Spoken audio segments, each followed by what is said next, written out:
เดอร์เวฟ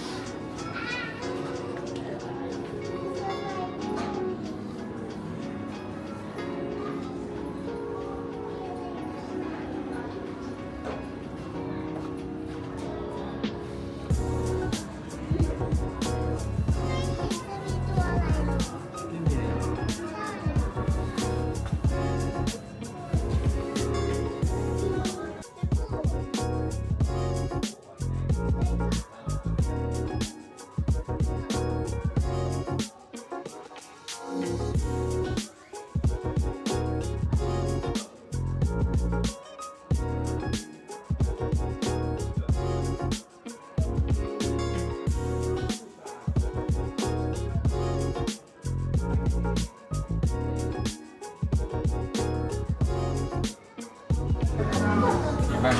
มันไม่เข้าหน้าหรอกนะ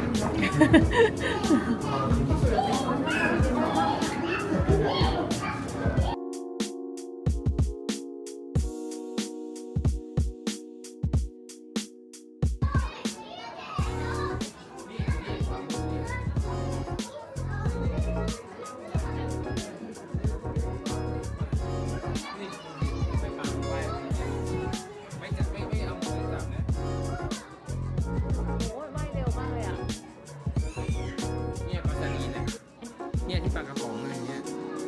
ปลากระป๋องไม่จากปลากระป๋องใช่ไหมเด็กกินปลาซาดีน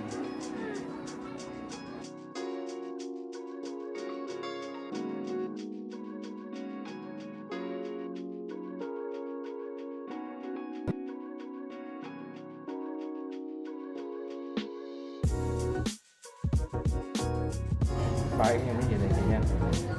ปลายังไงอยู่บนนี้เนี่ยไม่อยากดูนั่นแหละ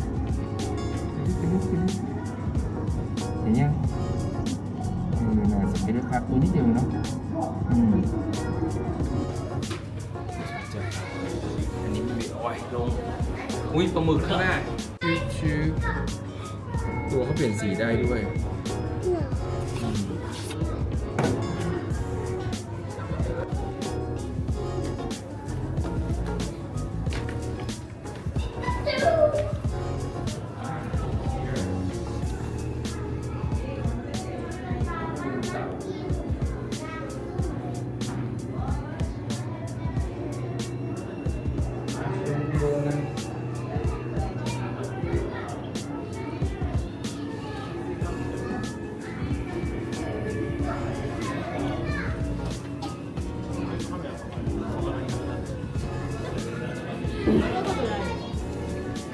ว้าวมินี่รู้จักปลาอะไรบ้างลูกนี่ปลากระเบน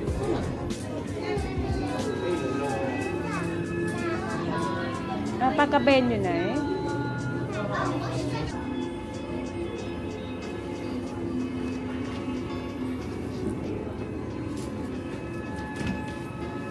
เดินเลยลูกแบบเดินนะคะไม่วิ่งนี่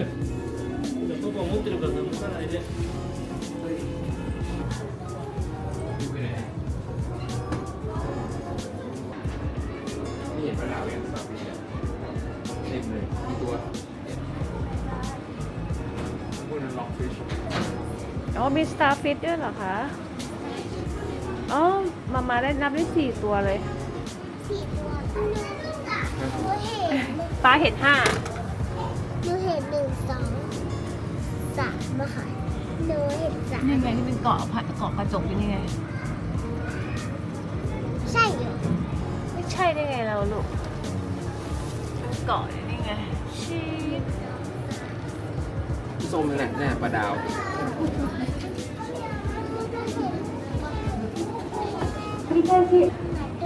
ข้างหลังนี่มีตัวหนึ่งนะปลาอยู่เนี่ยปลาเป็นเบา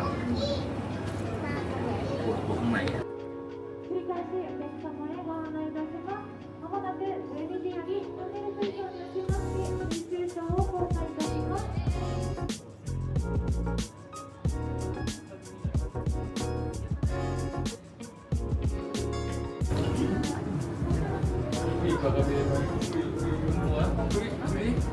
繰り返しは私のいる中央が一番見やすくなっております。7つずつ中の方へようにお話をすることができるんです。さあ、生き物たちを紹介していきましょう。まずはじめに紹介するのは、お姉さんのもとへと一番乗りに遊びにやってきてくれま ก็เป็ し น た。 อาหารเห็นป่ะเห็นป่ะ 石型で背中に斑点模様のあるマダラトビエです。 เป็นไว้กินเนื้อ マダラトビエの頭の先、突き出た部分を、ここには3匹のアオウミガメが暮らしています。 ปลาเห็น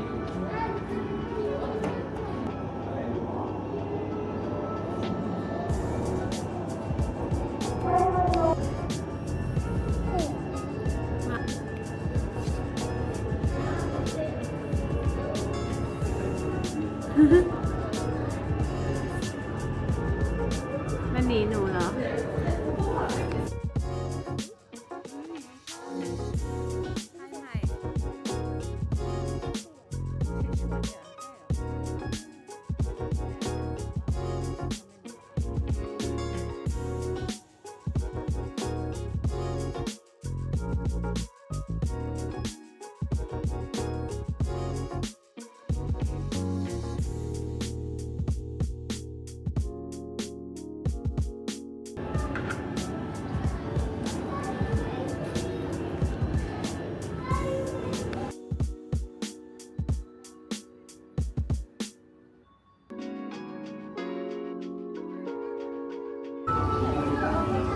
ถ้าว่าตัวพองมันก็จะมีหนังเป็นรู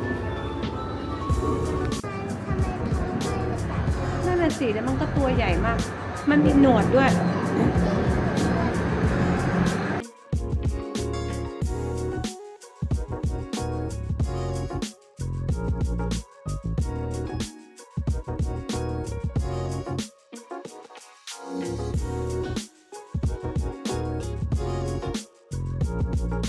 ใหญ่ขนาดนั้นน่ะ โอ้ยตัวเล็ก จริงเหรอ ใช่ แม่เจ้า แล้วเวลาเขาเอามากินทำไงอะ มันก็กินได้หมดเลย มันตัวน่ากินอยู่นะ แม่มันหิวปะเนี่ย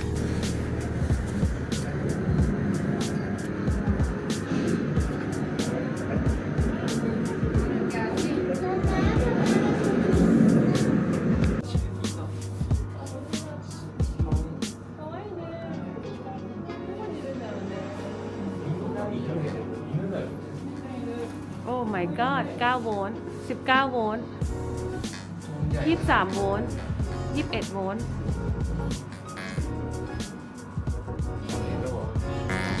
45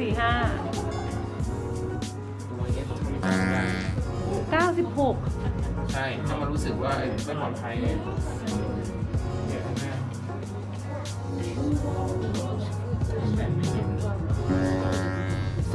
232 โหดมากจริงๆด้วยปะ ถ้ามันรู้สึกไม่ปลอดภัยเรา 232 นี่ไม่ใช่ธรรมดาเลยนะปล่อยโวลต์ขนาดนี้ ใช่ไง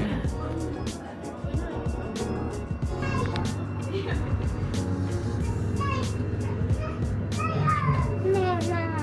มาแล้วโอ้โอ้สปาทางใส่มินนี่แล้ว โอ้ เอาวันนี้แล้วนี่เดี๋ยวยืนเทียบสิยืนเทียบสิ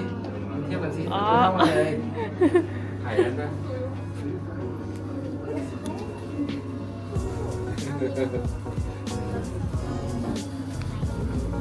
ไปแล้ว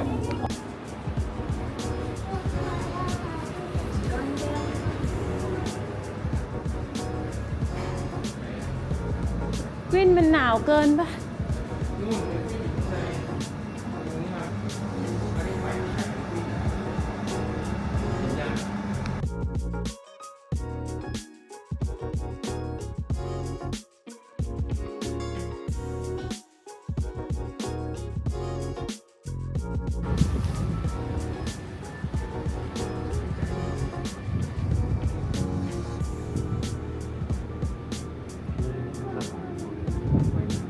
พอเราลงมาข้างล่างขึ้นไปข้างบนเด็กๆว่ายน้ำเอ้าหลับตาว่ายน้ำพี่มานี่แล้ว อ้า2 ตัวนั้นเหรอ ดูคล้ายๆนะ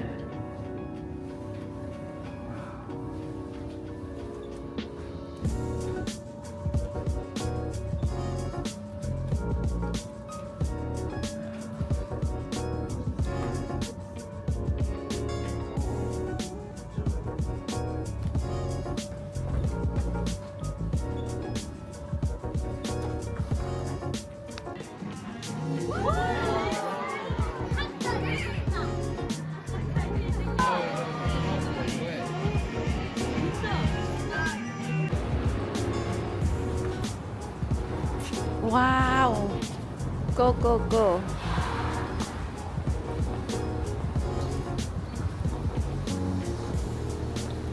ไม่ไปดูเขาเหรอคะ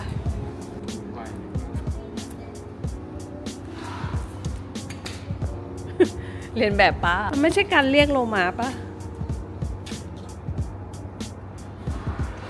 โลมาทักซี่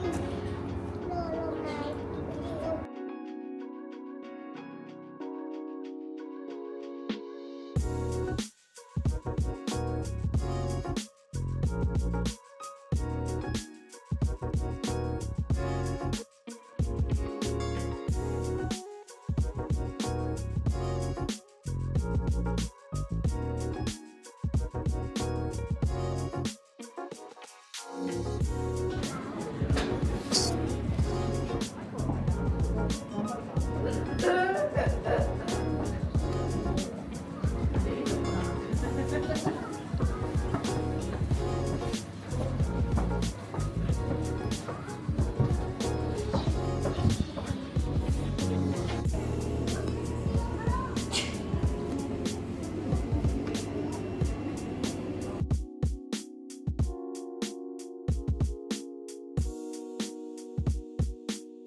อันนี้ไงที่กบที่หนูดู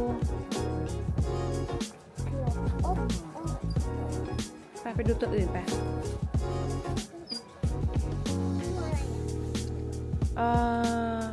มาก็ไม่มั่นใจ เขารักกัน เอาไปกินข้างนอกก็ได้ปะ ห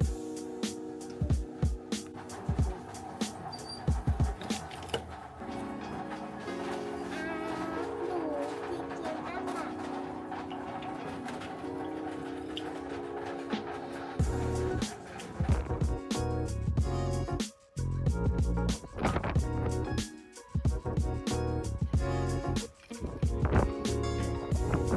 าร